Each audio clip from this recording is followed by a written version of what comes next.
What's up, guys? Welcome to the Konquer Fit Podcast. Once again, I'm your host, Chad Kratz. My co-host here, Mr. Jeff Brandt. What's up? Hopefully everybody's doing good today. So today, we are going to talk about... I guess I should preface this first of all. We're on episode 8? This is 9. 9. See? Shit, I'm behind. 9. So, today we're going to talk about the fears... All of them. ...of starting a fitness journey. Mm-hmm. Because I think that everybody has a little bit of that in some way, shape, or form, and what those fears are and how to kind of modify yourself around them. Mm-hmm. So I think, a big one is, everybody always thinks that everybody's looking at them. Yep. And I would argue in 2024... almost nobody's looking at you because they're looking at TikToks during their break sets there. But, we have a funny sign in the gym here that's above our doorway coming back to the office here that says, nobody cares, work harder. Yeah. And people always think I mean that in kind of a mean way, like, nobody gives a fuck, just keep working hard. More so what that means is more so what I just said. Nobody cares because they're not focused on you. They're focused on them. Yeah, for the most part, if you're in the gym, you're normally surrounded by like-minded individuals. Absolutely. For the most part. You can't let what you see on social media dictate how you spend your time in the gym, right? Like, absolutely not. You may see something that someone's doing that looks like a different exercise that you want to try, and then you go try it, and you're scared that someone's recording you. That is not the norm. No. Right? You're not gonna end up on Joey Swole on Instagram calling you out. But you're right. There's a lot of fear with getting started on your fitness journey. I think there's a fear of. I think when you look at most gyms, but I'm gonna speak to my gym because it's what I know the best. I mean, I've been in bigger gyms, but I'm gonna speak to my gym.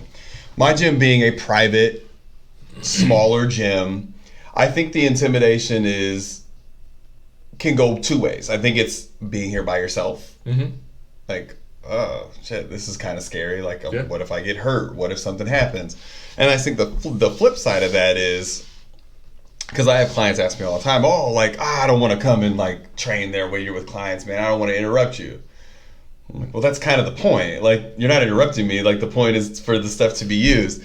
So I think that it goes both ways. I think the fear of starting, especially something in a smaller facility, is the intimidation of the facility itself. Mm-hmm. There's an inherent intimidation with the equipment being in the room. Like, all of a sudden the equipment takes on a persona of fear. It's like, no, it's just an inanimate object sitting in a room. It doesn't do anything without you interacting with it. Yeah, they don't grow legs and all of a sudden go, I'm gonna fall on your toe today. Like, there's no malice in the equipment. No. So I think that's the first fear. I think the first fear is it's I think intimidating for people to walk into a place like this. And I mean, I've even been told by some clients and some former clients when they first met me that I come off as intimidating sometimes. And I'm like, me? Like, I'm always laughing and smiling. Yeah. Like, how am I intimidating? Yeah, he's the biggest jackass, folks, so I don't know. The biggest. But then perceptually, I also look at myself. I'm muscular, tattoos all up and down my arms. And so on the other side of that, I get it. Yeah. Right? It's just like the same moniker of someone thinking you're fresh out of prison because you have tattoos from 20 years ago. Yep. It's like, dude, these aren't prison tattoos. These are actually really well done tattoos. But I think that's the thing. I think, walking into a new space with faces you don't really know, I think is hard. And I think for most people, they don't want to be judged. Yeah, 100%. So I remember before I even came to Konquer Fit and before I even met you, we had a gym at my place of employment. Yeah. So that's where I was working out. I'd leave work every day, walk across the parking lot, and I would work out there with a good buddy of mine that I worked with before he moved on to bigger and better things. And it was simple because literally we did that for a year and a half, and we only ever saw maybe one or two other people come in during that time. Right? Sure. And we were going during the busy time, but people, even though it was convenient for them, it's right there at work. They want to get off work. I get it, right? Yep. Well, we had a fire at that gym. And so I had to find somewhere else, and I actually started at a large gym here that we've talked about quite a bit. And I was probably one of the first 50 members. And As was I.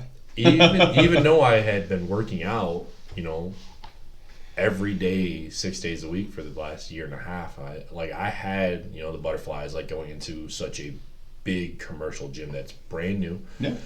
Probably, 30,000 square feet in there? Like at that time when I was going to work out, they didn't even have all the lights installed yet, right? So sure. Literally only the lights over the gym. And I can tell you that first week, it was definitely like, there's a lot of comparison. And we've said this, comparison is the thief of joy. Yeah. And I was comparing myself to a lot of other guys and gals that were in there. And then finally I'm like, I'm in here for myself. I'm not in here for them, right? Yeah. Like I'm in here for me. I'm in here to be better at what I'm doing. But dude, it took even mentally, sometimes you're still looking at yourself like, I wish I looked like that. Yeah. So there's definitely a lot of fears when it comes to that. And you don't want to look, and for some reason, we have a hard time asking for help. I don't know why. Yeah.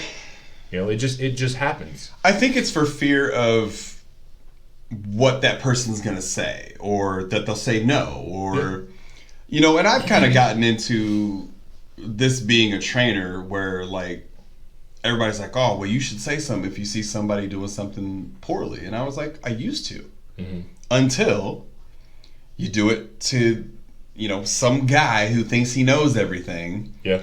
And he wants to be an asshole about it. Well, dude, I'm not here to argue with you. Yeah. I'm trying to make it so you don't rip your back out. But you want to be an asshole because I asked you if I could give you a tip. Well, go fuck yourself. I hope your back falls out. Yeah. I mean, honestly, I'm not trying to, freaking praise you more than I already do, but I remember it was after my first surgery. I was in there working, I had built back some muscle, and I was doing a bench day, and I had asked another guy that is still a member of that gym that I still see regularly. Yep.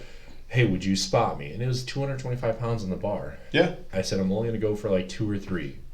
And verbatim, he's like, I really don't have time to disrupt my workout. I'm like, okay.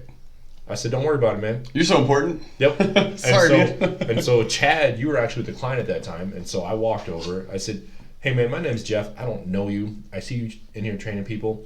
I'm going to do a bench press. Would you mind coming and spot me? And you're like, dude, give me 30 seconds. I'll be over there. Get all set up. I'll just run over there. I'll take care of you. And it was no issue, right? Yeah. But I think I shouldn't say a lot of people, but I think people are afraid to have an experience like that.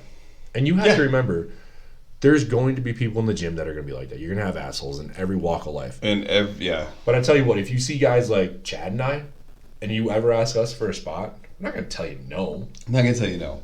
And ultimately, as a gym goer myself, but as a trainer, I mean, realistically, my job is to ensure that everybody is doing something safely. Mm-hmm.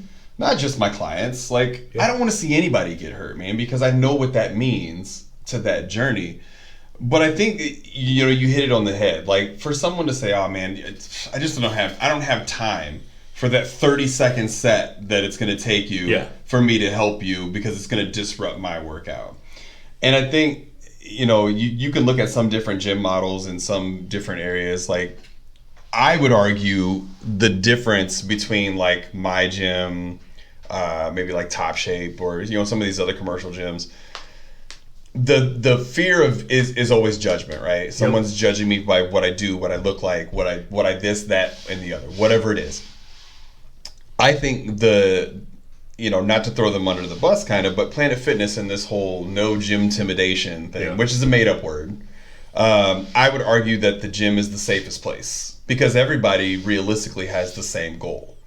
Nobody's in here to, fat shame or whatever it is. We're actually proud that you're here. Absolutely. For the most part. 100%. Excuse me.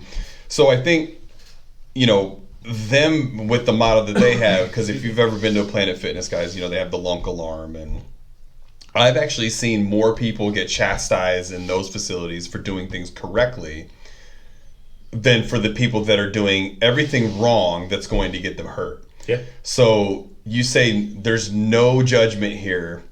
There's no this, no that. But if I do it correctly, I get judged. That doesn't seemingly make sense to me. That's kind of ass backwards. Mm-hmm. So much so to the point of when you're talking about like, oh, it's a no judgment zone. Well, every gym realistically is a no judgment zone. And to a certain point, I would argue we do want a little bit of judgment. That's why I'm here. I don't want judgment in a negative way. Maybe let's say critique. Yeah, I wouldn't say right? judgment. I would say it's critique, right? And so to ring a lunk alarm and call out somebody who's doing something properly, I think that's more of a reason for me not to want to come to your facility than the latter. Yeah. And I think I trained a dude, one of my buddies actually, when he first started training, he had a gym membership there, and you can train people there and they don't care. You can go as a guest and train people there. And so I was training him, and dude, I looked over, and I kid you not, I seen a dude pick a 30-pound curl bar off of the curl bar rack, turn it long ways, and just start swinging the hell out of it. Like squat, swing, squat, swing. And I like looked directly up at the desk, and then looked back at the guy like 4 times, like, no? Nothing? Nobody's gonna do anything? We're just gonna allow this? Like, that to me, and it wasn't judging him because he was necessarily doing it wrong, but it's like, dude, you're gonna get hurt. Yeah. And like, the whole staff's up there like filling their candy jars. You're putting someone else at risk. You're putting someone else at risk, and you're putting yourself at risk, and nobody cared. Yeah. And I was just like, wow, this is mind-blowing. Like, holy shit. So I think you got to take everything in stride, right? Like, acknowledge nobody's looking at you. Yeah. It's 2024. More people got their head down in their phone, probably more so than they should be in the gym, because they're not getting through their sets in an effective way. But nobody is there to sit and stare at you because you're doing something wrong. No, I mean, dude, more times than not, I'm just lost, right? And I don't mean like I'm lost in the gym. I get done with this. He's also lost in the gym. Yeah, I have to guide him to places sometimes. Truth be told. But like, you get up from a set and you're just staring off in the distance. I'm not comprehending anything. No. I'm not looking through your soul. I'm not looking at whatever body what parts. Outfit you're on. I'm literally just like, all right, I don't see stars. I don't see circles. My heart's still beating. We got 30 seconds left. Okay. And literally, like, I'm staring at the wall. I'm not staring at anybody. And so there are people, and I hear quite often at work, it's like, I just don't know where to start. And like, I don't want to go to a gym because I don't want to be judged because, maybe I'm overweight or maybe I'm too skinny. I'm like, that doesn't matter. Nobody cares. It doesn't matter. Literally. Acknowledge everybody has a starting point. No one would just wakes up and they're all of a sudden like, oh, I can go to the gym and we don't use the word perfect, but I can do everything better than everybody else. Yep. That doesn't happen. And I would say, and this is why I say training in general needs to change too, because it's still seen as a luxury item. It's still seen as a thing you only purchase if you have the means, let's say, or if you quote unquote, I am of this affluence, I can buy a trainer. But I would argue a trainer is a necessity, because our job realistically is safety. That's our number one job. And I don't see enough of that throughout the industry as far as safety is concerned. I see people just letting people do whatever, just throwing weights in their hands, not really cueing form, or just doing things for the sake of doing them. And I think that's where I've had conversations with my clients, and they've been like, yeah, I would have worked with such and such, but I didn't, when she walks around the gym, she just looks unapproachable. Yeah. Well, if you look unapproachable, you are unapproachable. Yep. And I think that's, again, another fear. Someone walks into the gym, and let's say your front desk person is this unapproachable person. Not the trainers, but your front desk person. It's the first person they see. That should be the most bubbly person in the gym. Yeah. Right? Yeah. By the time because I worked the front desk at Gold's Gym. Should make me want to drive my pickup truck through the fucking front door. Or at level 2, or throw you off the balcony. Yeah. And, when I was doing front desk at Gold's, like, that was the thing. I made it a point to try and learn everybody's name. 200 members there. I made it a point to try and learn everybody's name and greet them by that name when I saw them, or when they did chime into the computer if I was busy. Well, hey, Jeff, how you doing, man? You good today? What you lifting today? Make them feel invited, welcome, right?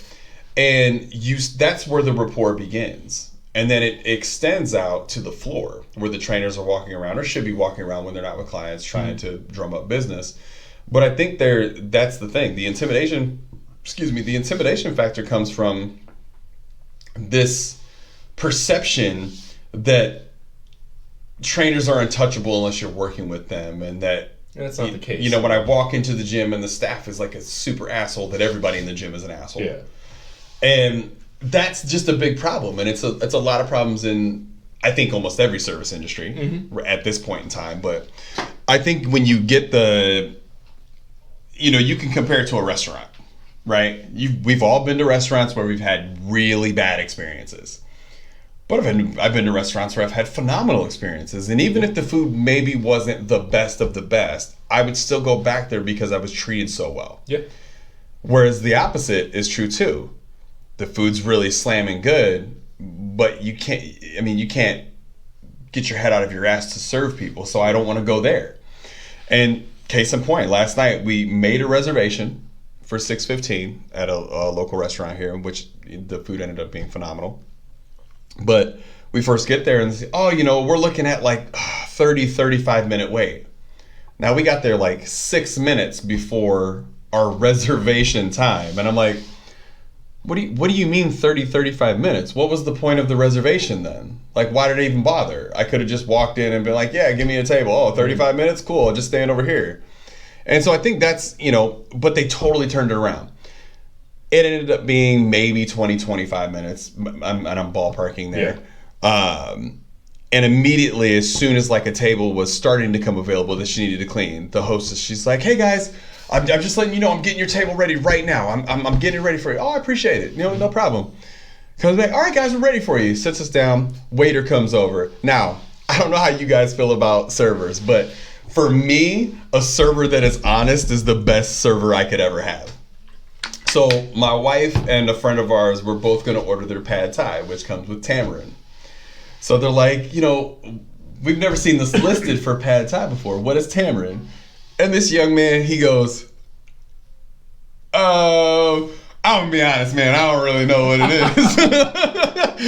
I could go find out for you, but I don't really know what it is. Let me walk to the back real quick. And I said, you know what? I appreciate your candor. I'm good with that right there. Yep. And we're like, nah, man, you don't got to do all that. But is the pad thai good? Mm-hmm. Because my wife is a big pad thai person. So he's like, yeah, pad thai is phenomenal here. It's really good. And so we're like, all right, we'll just do it. No problem. So immediately, takes the pressure off right there. Mm-hmm. I mean, he checked back in timely fashion. And then as we were leaving, and jokingly, we were joking ahead of time, like, yeah, I'm going to throw a Yelp review in here. And we're like, maybe they heard us and that's why they turned everything around. Like we're not really going to do a Yelp review, but ain't that petty. On the way out, the young man that came to clean up the table as we were leaving, I mean, God, he didn't even look old enough to be working there, honestly. And he's... Chad, you're old, brother. I mean, the dude, but I mean, he looked like he might have been 15. Like, hey, man. And he might have been. Yeah. I don't know. I don't know if this is a family business or whatever it is, but even him, he was like, oh, Asian kid. He's like, oh, yeah. Did you guys like your food? And we're like, yeah, man, it was really good. It was phenomenal. Oh, so you guys are going to come back? Oh, yeah, man, we'll definitely be back. Like, this is probably a staple now. Absolutely. Mm-hmm. Oh, well, thank you guys for coming in. And as soon as we walk out, hey, guys, sorry about, the reservation mishap, but I hope you guys had a great time. Yeah, we had a great time. We'll be back. And that's all on the way out. Yeah. So from beginning to end, totally reversal of experience because of how good the service was. Yep. I think gyms can be the same way. They have to be. It's a service industry. So if you got a bunch of people that think they're too good for something, or a trainer that gets a client and then says, I hurt my shoulder bench pressing yesterday. I can't work out with you today. What? What do you mean you can't work out with me today? You're not doing anything. You're just queuing. Mm-hmm. What do you mean you can't work out with me today? You look like your shoulder's moving fine. And even to take it a step further, even if you're not necessarily training with that person, but you're at the gym, and if I'm just a general member and I'm looking for someone to help me, and I've noticed that, this guy's in here or this gal's in here every day from, whatever time to whatever time, and they have on a certain uniform, they're a trainer. It's a staff on it or whatever. And if I approach them and like, hey, I know I'm not paying a client, but I'm going to do this lift. Is there any way you can spot me? If you get negative feedback, right? It changes the whole experience. That's a cue for you right there that maybe that's not the right gym for you. Or maybe it's, not trying to be a Karen, but it's time to have a conversation with somebody else. They'd be like, I'm not looking for a personal training session. I was just looking to not die. We're just looking for help. Yeah. And so I think that's where, people just starting out there, they get intimidated because what am I going to run into? Well, you're going to have the good and you're going to have the bad, right? I mean, what are you going to run into every time you walk out your door? Yeah. But I can tell you, like, even when before I came to Konquer Fit at the larger gym, I had the regular gym members that I talked to all the time that I knew I can count on, right? And you were one of them. Brandon was one of them. Oh, yeah. Brandon spotted me a bunch of times. Yeah, and they're all the time. I knew I could count on you guys. Like, if I was doing something heavy, I'd be like, hey, can I get a quick spot? No fuss, no, nothing about it. And even now at this gym, I haven't been lifting heavy lately, but when I was, if it wasn't you, I could ask one of the other members. Absolutely. And one of the other members, folks, most of them were females, and I still had all the faith in the world that they weren't going to let me die. Yeah. Right? Yeah. And, the best thing about the gym is it does take time for those relationships to build because you're not seeing these people for hours upon hours. You're seeing them. You have to build rapport. Yeah, right? Yeah. But I can tell you, they're some of the best friendships I have. Right? Like I had this, for sure. I had this last surgery that was emergency surgery, and I've got, a lady dropping food off to the house. Yeah. Right? A home cooked meal for me and the family. I've got another lady who brought a gift card for me and the family. I've got another lady who's bringing cookies, right? All the stuff that, I didn't necessarily need, but it definitely made the soul feel great. Yeah. But Or the messages too, right? Oh, the messages, people just stopping by the house, calling, texting. Those relationships takes time. And so if you can get over the initial fear of like, oh, I'm going to go in there and embarrass myself, well, we all do, right? Everybody does. Like, can you remember when you started in the gym 17, 18 years ago? Oh, yeah. Right? Like, no one doesn't look like they don't know what they're doing, right? It's going to happen. And if I'm staring, I'm trying to figure out what you're doing so I can replicate it. Like, oh, what's that guy doing over there? I hope he doesn't realize I'm literally have not broke my gaze from him in about 20 minutes. I'm trying to figure out this exercise. Dude, when I was on vacation down in Arizona, I was texting you like, hey man, I'm seeing this new leg exercise this guy's doing, or like he's doing this shoulder movement. I'm gonna go talk to him and ask if I can just get a video of him real quick. I'm gonna send it to you. You let me know your thoughts, right? Is this something that we can incorporate in? Like, you're gonna have those moments, but if you can just get out of your own head, like, yeah, it's gonna be awkward, right? Like, it takes time, like anything. It takes time, just like anything. I think another big fear, and I don't want to call it a fear, but I think it's a fear of. Let's call it a financial fear. Okay. Because, let's face it, the gym space. There are gyms that are conveniently priced, right? Those gyms are conveniently priced, realistically, because they don't want you there. They don't want you to use their equipment and break it down, so they charge as low as possible, so you forget about it, keep paying them, and you don't go. But I think the flip side of that is, I like to change the mindset of what their approach to it is in a manner of finances by, hey, let's change it from thinking about it as an expense to thinking about it as an investment. Yeah. Because I just did that with a guy who I used to train formerly when I taught classes, is trying to get back in shape. I mean, he's gained all of his weight back. He's in that time I haven't seen him, he's gotten both his knees replaced, 55-year-old dude. And I'm like, okay, so there's some health things. I said, dude, what do you see your health looking like in the next 20 years if this continues to go this way? Where does it go? Yeah. And he's like, I know, man, but that just seems like a lot of money, man. I said, well, maybe we need to change our thinking about it. Maybe instead of thinking it as an expense, let's think about it as an investment. Because, let's calculate what training would be with me, one-on-one, even though that's not what we ended up doing. But let's calculate that over a year at 2 sessions a week, as opposed to, let's say you have to now have a hip replacement. Going rate for a hip replacement is over $80,000. Mm-hmm. You're going to pay me $3,000 to $5,000 a year for training. It's going to take you a long time to get to $80,000. Yeah. So what's the rationale, right? because it's all about how you think about it. But I can see where, when you're worried about, let's face it, we've come to a time where inflation's very high. Food costs more, gas costs more, traversing to work costs more, going out to eat costs more, everything costs more. Yeah.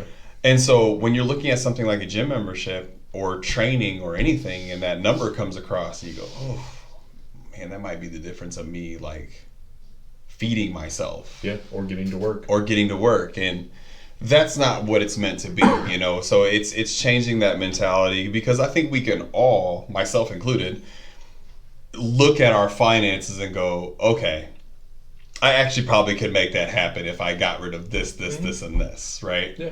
Because we all spend things frivolously. And frivolous to one person might be very important to somebody else, as you look at your hand, which is about to get tattooed. But I think that's the thing. We can all look at that, and truly, how important is it to you? Yeah. Anybody that's starting in the gym, this is what I would tell you. Measure your level of importance. How important is it to you to get in shape, to get healthy? If it's still like a 8 on your list of 10, maybe it's not really that important to you enough for you to figure out how to make it happen. Mm-hmm. But if you're really gung-ho and you're thinking, man, this thing is top 3, then I implore you, maybe if it's a financial thing, go back, dig through your finances. Go, okay, where can I go a little less, go a little, a little different to make that money available? Mm-hmm. Where can time? People's biggest thing with the gym. That's the one right there, man. I don't have time. Yeah. Well, no, everybody has time. Yep. What are you dedicating your time to? Because I saw this rant on Facebook, and it was this chick like, oh, I got the same 24 hours as you, 20-year-old. No, I don't, because I got kids, and I got the job, and I got this, and I got that. Well, no, they're right. You do have the same 24 hours. Yeah. Like, yes, your 24 hours might have more things jam-packed into it. Mm-hmm. Okay, but let's look at your screen time on your phone. Yeah. Is it over 4 hours a day? Because that's 4 hours you could have been doing something for yourself in the gym. I gotta tell you, from myself, I've got a pretty demanding job, right? And we won't dive into that. But I have a work phone. I am 24/7. Yeah. I've seen you on calls here. Yep. Hell, this morning, right? I make time for it. Yeah. My wife, who I would say has a busier schedule as a stay-at-home mom with three daughters, kids. Right? One daughter in orchestra, choir, engineering club, and robotics club. She's gonna retire me. And then another daughter who plays AAU basketball, traveling constantly. And then 2-year-old. Guess what? She makes time for the gym. So, one of the best things we have here, you can have results, you can have excuses. And you don't need to dedicate 2 hours to the gym. No. Right? No.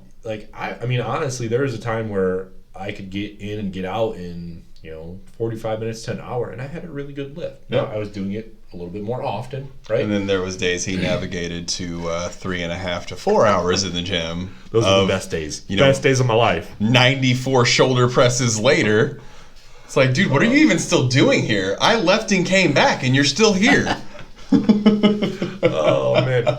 You heard me say I got 3 daughters, right? So, it was more so just time away from home. Yeah. But, honestly, it's not a huge time commitment, and I think that's another fear that people just put in their own head, like, oh man, I gotta dedicate more time out of my day. Not really.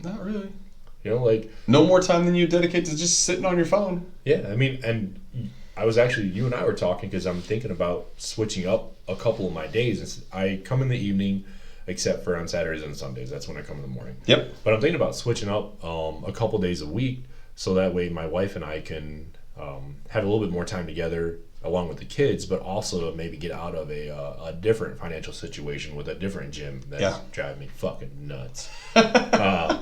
And try to throw support more towards our friend here in the small business. But it's just, I wouldn't even say it's a sacrifice, right? Because I would still be getting up at the same time. I just wouldn't be going to work, right? Yeah. I'll come in here, I'll go into work a little bit later, stay at work a little bit later, and then, and then have your evenings those nights. Yeah. I have the flexibility to do that with my schedule, but nonetheless, I have to manage my time. So you're telling me you can't find 35 to 45 minutes in your day? And dude, I'll take it a step further. I know dudes that work, for places around here and remotely, and they're bringing their computer to the gym walking around with him, like, let me do this. Okay, let me get a set in. Yeah. Okay, okay, good. Let me get a set in. And I'm like, that's dedication, bro. Yeah, like, if you're doing that, like, you understand the game. Like, you have to make the time for it. Because here's the thing. We make time for the things that are valuable to us. Mm-hmm. Point blank simple. Relationships, friendships, your workout schedule, your dedication to going and doing things leisurely. You make time for the things that are important to you. Things that are important to you, especially before your neck injury. Softball. Yeah. In the summertime, right? Yeah. Like, is that time consuming? Absolutely it is. Yes. But does it fill a bucket for you that makes you happy? Yeah, man. Then it's necessary, right? Make the time. Everybody has the same 24 hours. What you do with those 24 hours is entirely up to you. Mm-hmm. But don't make the excuse of you don't have time. Because my mom, I have to kind of bag on my mom a little bit. Because she's one of those people that's like, I just don't have the time to do any of that stuff. And I'm like, who the fuck are you, the president? Even the president's not that busy. Like, yeah. You have every minute, every second of every day completely consumed. I'm calling bullshit. Yeah, none of us do. None of us do.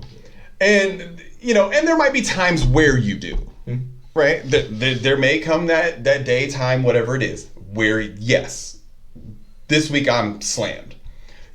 For me, this week I'm slammed. Yep. Like, I'm heading out of town on Thursday. I've got 23 appointments between Monday and Wednesday, plus, some other logistical things that I'm still trying to work through, plus trying to prepare for a health fair for when I get back, plus trying to, me and my wife are building a house, plus dealing with that logistically. Yep. So there's a lot on my plate, especially for this week, because, we're listing our house on Thursday. I'm not going to be here.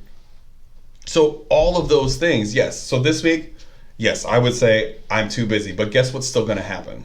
Gonna get your lifts in. I'm going to get my lifts in, but I'm not going to miss them. Nope. Right? Because it's important to me. It's part of my lifestyle. It's part of my day. And I think if you're starting a fitness journey or wanting to start a fitness journey,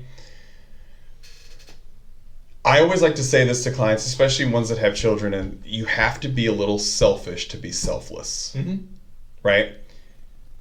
Jeff, if your health, physical health, goes downward, does that benefit your family? Not one bit, man. They're only going to suffer. If you end up in a worse position because your physical health is not good, who else is providing income for your family? Nobody, man. Nobody. So I would argue you have to be a little bit selfish. Time has to be dedicated to you to ensure that your bucket's full enough to give that bucket out. Yeah. And that's the best thing about the relationship I have with my wife is she understands that. Yeah. She understands that if I don't have this time to come in here and get my lifts and get my exercise done, that I'm just not going to be the same human. No. Right? The level of happiness that will be taken away. Yep. we're it's just, if it doesn't happen, life's going to be miserable for a lot of people. Yeah. Right? And I would even take it a step further that if I don't do that, it's going to impact me professionally as well, and my employees are going to suffer, right? Well, and that's been shown. Physical fitness in the workplace, if you have people that work out more, this is why a lot of places provide fitness facilities at their corporate locations. When you have that, productivity goes up. Yeah. It doesn't go down, it goes up, right? You have more productivity with more healthful people because their focus is different. Their energy levels are different. Their day is different than someone who's not doing any of those things. That's a big takeaway, I think, right there. And you just said it, like deciding what makes you happy, right? But deciding what makes me happy right now in the moment might not be what makes me happy in 20 years. Yeah. 20 years, I'm going to be, let's not talk about that. I just thought about the number and I was like, I don't like that number. But 20 years of your relational differences, like 20 years, 30 years from now, it might be, I just want to be able to tie my shoes, and not fall down some stairs. Like stand up out of freaking a chair. Yeah, I mean, it might be different at that point, but I think it's all relatable. So what would you, as a gym guy who's been to many gyms, when you travel, you go to gyms. Yep. If there's someone that's really on the edge about starting a fitness journey, about doing something different with their life, what would be the advice that you would give to them? Because I'm biased. Yeah. I'm a gym owner. Yeah. I'm biased. Yep. So, right? And you said it right. Whenever I go on vacation, I get a 4 or 5 day pass, right? Because I'm not missing my lifts. So for me, it's, focus on yourself, right? Mm-hmm. If you are only focused on what other people think about you, then you're not going to enjoy yourself, right? So if you only focus on yourself and what matters to you, that's going to get you over that hump to be like, you know what? I honestly don't care what people think about me. I'm going to go to the gym, right? Mm-hmm. And if you don't know where to start, I'm going to promote you because you're my best friend, right? Sure. Hey, reach out to Chad, right? Talk to this guy.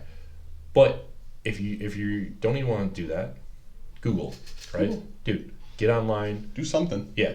But worry about yourself. Because 100%, like, if you're not in here or none of the other, gym families in here, I have my headphones in. I can't hear people coming or going. You could be talking shit about me. I don't care, right? In your zone. Yeah. Dude, when I was just down in Arizona and I was bench pressing 55 pounds in a commercial gym that at any given time there's 400 people in there, I didn't give a shit. Nope. Right? So, just focus on yourself and think about what truly matters to you, right? Yeah. Do you care about what people think, or do you care about how you're going to feel and how you're potentially going to change your life? Yeah. I have another question for you. Mm-hmm. This is, you got to put me on the spot for an entire show. So I'm going to put you on the spot a little bit here. Yeah. So I'm going to take it a step further. Somebody who's been in the gym, in and out, for a few years. Yep. They've hit some plateaus. Results aren't as fast as they were initially. Mm-hmm. What do you say to that person? Well, there'd be a couple things I'd want to know, right? I want to talk about their consistency. How consistent are you in the gym, right? We're not even going to dig into their diet because I'm not a dietitian, right? Yeah. I'm just a gym bro. Yeah. So let's talk about how consistent you are. Well, I'm 4 or 5 days a week. Okay, great. What's your routine look like? Yeah. What are you doing? Are you changing things up? Because I'm going to give you my example. I was a 5x10 for 3 years, right? And I know. I plateaued 8 months into that 3 years, but I kept pushing through it. So I would just ask them that question, like, hey man, in between lifts, let's talk about what you're doing. Yeah. Right? Like, what's making sense, or what have you been doing? Have you tried anything different? Are you just a barbell guy? Are you a dumbbell guy? Are you only machines? Are you only free weights? Yeah. It's got to be variations, right? Well, then because you have firsthand experience with this, what is your injury / surgical intervention history? Yeah. Right? Try to figure out what's preventing them from maybe switching things up. Because if someone says, I don't back squat. Why not? Why not? I just don't. But why? There's a reason. There's a reason behind everything. There's a psychological reason. I had that reason, right?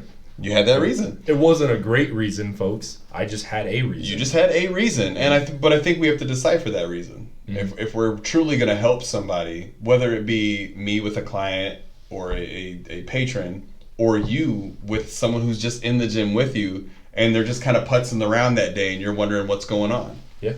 Like, hey Jim, I've seen you in here a couple times, man. You're kind of just going through the motions. Kind of just going through the motions today. What's up, man? But I think that's the thing, man. It's the ability to ask somebody what's going on with them, having a little bit of empathy and figuring out, like, what's your hurdle? Yeah, and you know me, dude. I like to talk to people in the gym. Yeah. Like I'm constantly, you're training people, and I'm constantly interjecting conversation. Inviting myself over and just talking, because I'd like to understand what people are going through, right? Yeah, absolutely. As a manager of people, it's just how I'm wired. So I'd like to hear, hey, if someone's, man, my leg day sucks right now, and you're talking to them, it's like, well, why? Why? What's going on? I just had a knee ablation. Well, yeah, no, fuck your leg day sucks. That sucks. Yeah. You're tough as shit, and you're still in here doing it, right? But nonetheless, it's like you said, man, just engage in conversation with them. Yeah. And I think everybody needs that comfort, right? Mm-hmm. And to an extent. Like, it's not about babying people or any bullshit like that. It's more so, gyms are supposed to be communities. Yeah. These are supposed to be meccas of could say something really cool here, like meccas of mass, but it's not that. This is a mecca of people being together and being a group of people that are looking for the same goal and looking for people to back up that goal with what they're doing.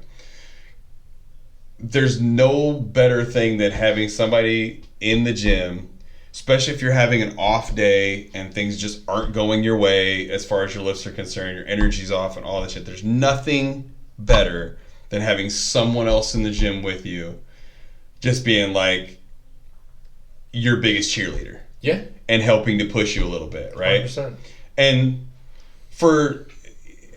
I think for dudes it's a little different because sometimes our way of supporting each other is kind of poking fun at each other, heckling each other a little bit. Dude, yeah. Like, hey man, are you gonna stop being a pussy today, or what are we doing? Like, yeah, I'm not sure. The guy that I call my brother, Ed, I'm not sure if he really truly enjoys when I come down there or when he comes up here and we're working out together. Because I'd be like, hey, are we gonna get the real weight going, or what are we doing? I love you. I'll take a bullet for you, but like, come on, man, let's go. I mean, I already got a compliment from him the other day, and by compliment, I mean he told me to fuck off early in the morning because his leg day was so brutal, and I was like, You're welcome. You're welcome. But I think that's the thing, man. I think I agree, dude. Joining anybody, we talked about this the other day. Anybody can put weights in a room and call it a gym. Yep.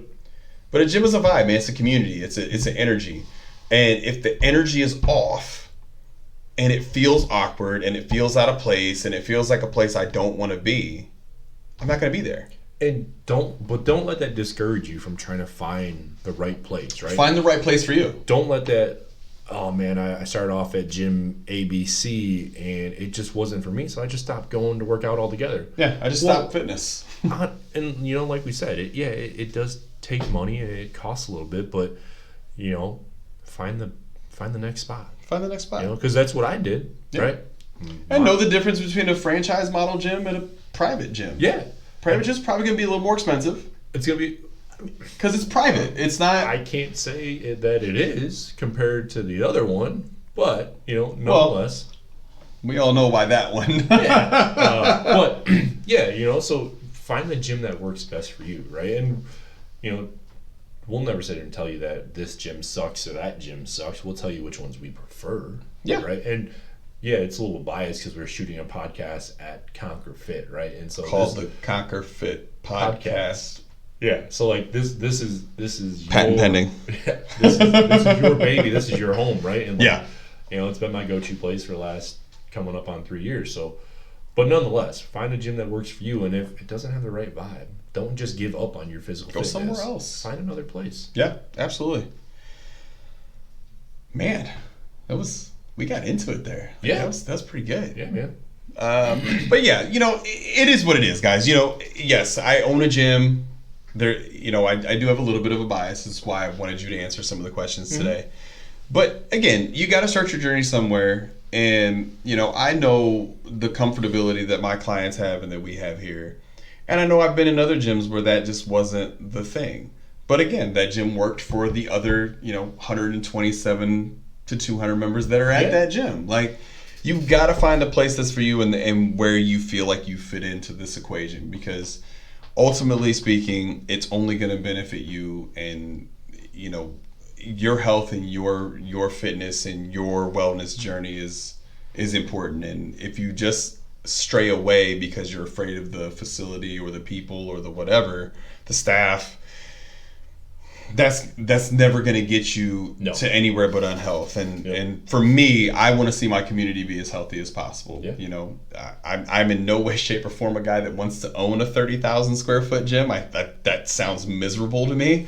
But a nice 3,000 square foot gym where a good community is built up and people are happy to see each other and they know each other. And I think the 40 members we have here, everybody knows each other, and we've all helped each other in different ways. There's a lot of accountability in this tightness, this little group that we have. Yeah, keeping everybody accountable, and even outside of the gym, hey, I need help with changing a tire, man, would you come help Getting me the out? car battery taken care of. Getting the car battery taken care of. Whatever it is, you know? So, I mean, I think that formulates that community. So, you know, guys, to wrap up this episode, to really get you going into your fitness journey, find a community. Find people that are, you know, in the same mindset as you, where you're currently at, and surround yourself with that. You know, it's kind of like a business notion as well. Surround yourself with those people that are also trying to succeed, because it'll only help you succeed. And if you do that, you will find the benefit. You will find the energy to come every single, you know, day or 3 days a week or whatever it is that your workout regimen is. You will find the reason to show up. And just realize that it doesn't happen overnight, right? Like, it will take you some time. It's a journey. You can't walk 10 miles into the woods and walk 5 out. Well, you know, if you heard the saying, eating the elephant, it's one bite at a time. Yep. It has to be. It has to be. So, guys, thank you for joining us again. Remember, once you listen to the show, guys, like, subscribe, share, comment, give it to your mama, your grandmama, give it to everybody. Yeah.